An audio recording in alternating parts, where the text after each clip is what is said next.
नाज़रीन को एक दफ़ा फिर से अफसोसनाक खबर देते चलेंगे, जो कि आज की बहुत ही अफसोसनाक खबर है। नवाज शरीफ साहब और शहबाज शरीफ साहब की वालिदा शमीम अख्तर लंदन में इंतकाल कर गई। वो काफ़ी अरसे से अलील थी और आज उनका इंतकाल हुआ। लीगी रहनुमा अता तारड़ की जानिब से इंतकाल की तस्दीक की गई अपने ट्विटर के ज़रिए। और उसके बाद अब जो सवाल उठ रहा है वो यही उठ रहा है कि नवाज शरीफ साहब डेड बॉडी के साथ वतन वापस आएंगे या नहीं आएंगे। शहबाज शरीफ साहब और हमजा शहबाज जो कि इस वक्त कोट लखपत जेल में हैं, उनके ऊपर मुख्तलिफ मुकदमा दर्ज हैं। उनके हवाले से ये बातें की जा रही हैं कि उनको पैरोल पर रिहाई मिलेगी। अगर हमारी अब से कुछ देर पहले शेख रशीद साहब से बात हो रही थी, उन्होंने कहा कि अगर दरख्वास्त दी जाएगी उनकी जानिब से तो हुकूमत ज़रूर इजाज़त दे देगी पैरोल पर रिहाई की।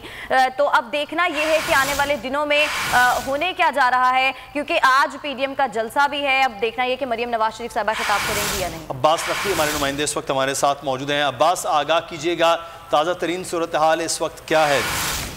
जी बिल्कुल, जैसा कि अफसोसनाक खबर जो है सामने आई थी शबीब बेगम की वफात के हवाले से लंदन में, तो उसके बाद जो है अता तारड़ से कुछ देर कबल जो है कोट लखपत जेल पहुंचे हैं और कोशिश शुरू कर दी गई है कि शहबाज शरीफ और हमजा शहबाज जो मुख्तलिफ केसेस में जो कोट लखपत जेल में बंद है वहां पर पैरोल पे उनकी रिहाई जो है करवाई जाए, और ताकि शबीब बेगम की मैयत जो है कभी इम्कान है कि कल तक जो है वो लाहौर पहुंच जाएगी। ज़राए का यही कहना है कि शबीब बेगम जो है उसकी तब्दील जो है जाती हुई लाहौर में की जाएगी।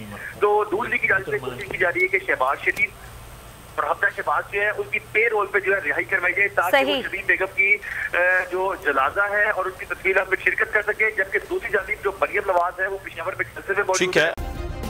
सब्सक्राइब करें और बेल दबाएं ताकि कोई खबर रह न जाए।